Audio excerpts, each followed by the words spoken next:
Bien, bonjour à tous, je suis Solène Carré, je suis directeur adjoint de la direction du développement des territoires à la Caisse d'allocation familiale du Nord et je suis très heureuse d'intervenir pour le lancement de ce nouveau format de la newsletter Acteur, qui est donc un nouveau support dédié à l'ensemble des partenaires de la CAF et donc un nouveau moyen d'entrer en contact avec vous. J'espère et nous espérons que c'est la première d'une longue série.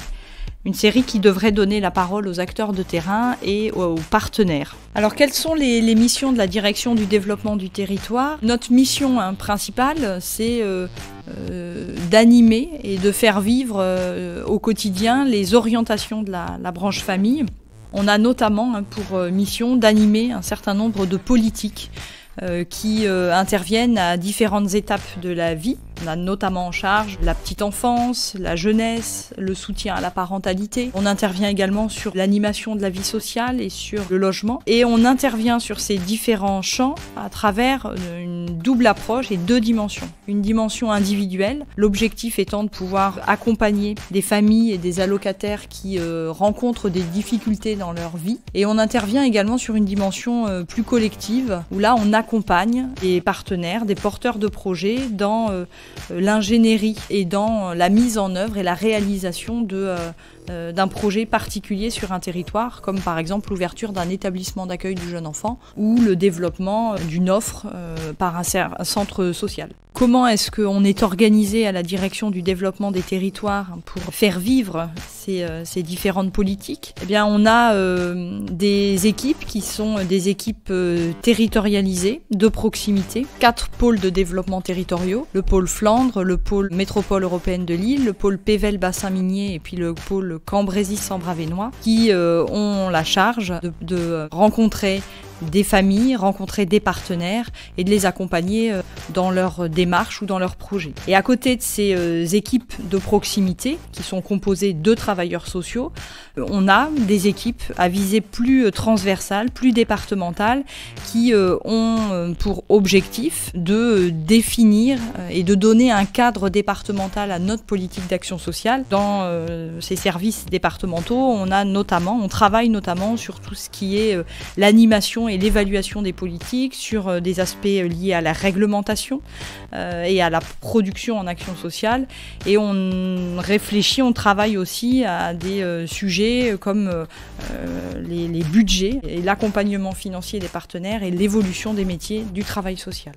Dans le contexte de la crise sanitaire, alors quelle a été l'action ou les actions de la CAF du Nord et de la direction du développement des territoires ? Il me paraît important de bien distinguer ce qui a été fait à destination des partenaires et de ce qui a été fait plutôt à viser des familles. Alors pour les partenaires, c'est attaché, déployer, développer la stratégie de la branche qui a voté très vite après le démarrage du confinement le principe d'un filet de sécurité, c'est comme ça qu'elle l'a appelé, et qui avait un objectif clair, garantir aux partenaires l'accompagnement financier de la branche, de la CAF, et faire en sorte que leur activité avait continué normalement sans être impactée par la crise sanitaire. Donc on a, de façon très concrète, assuré une continuité de nos financements et des paiements que l'on est encore en train de gérer aujourd'hui. Le deuxième sujet, alors là qui concerne plus spécifiquement les familles, on a au cours de la période de crise sanitaire, entre la mi-avril et la fin juin,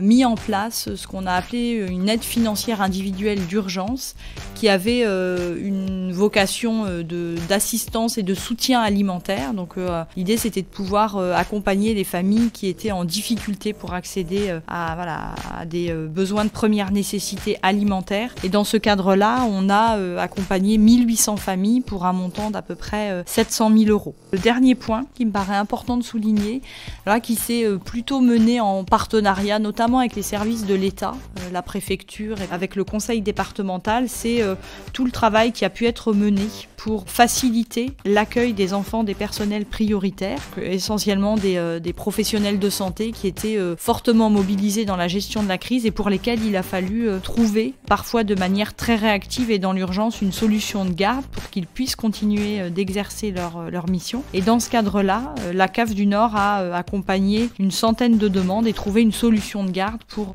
une centaine de familles. Alors quelle est aujourd'hui l'actualité ou en tout cas le sujet phare de la direction du développement des territoires? Je dirais que ce sont les conventions territoriales globales qui mobilisent les équipes de la direction. Alors les convention territoriale globale, c'est quoi? C'est une démarche qu'on veut la plus partenariale, la plus participative possible et qui se fonde sur un état des lieux de l'existence sur un territoire donné, état des lieux qui permet de mettre en évidence les spécificités de ce territoire, ses points forts, ses axes de progrès, ses besoins. Et l'objectif, ou en tout cas l'intérêt de la Convention territoriale globale, c'est qu'à partir de cet état des lieux, on puisse définir, co-construire avec les partenaires une feuille de route, un plan d'action qui identifie des projets permettant de répondre aux besoins, aux attentes et aux spécificités du territoire qu'on aura repéré en amont. Notamment travailler de façon très étroite avec les collectivités, les intercommunalités, puisque c'est bien à cet échelon-là qu'on souhaite plutôt positionner les choses. Donc les communes, les communautés de communes, les communautés d'agglomération. On travaille également avec différents porteurs de projets, des gestionnaires par exemple d'établissements d'accueil du jeune enfant. On va travailler avec les centres sociaux, des espaces de vie sociale, avec des structures qui gèrent par exemple des accueils de loisirs sans hébergement pour les enfants, les structures qui accompagnent les jeunes. Je pense par exemple aux lieux d'accueil enfants-parents. L'objectif, c'est qu'on puisse bien les entraîner dans la démarche et on attend aussi que les partenaires puissent nous rejoindre dans cette démarche qui permet vraiment de se réunir, de se concerter et de se mobiliser autour d'un projet pour un territoire.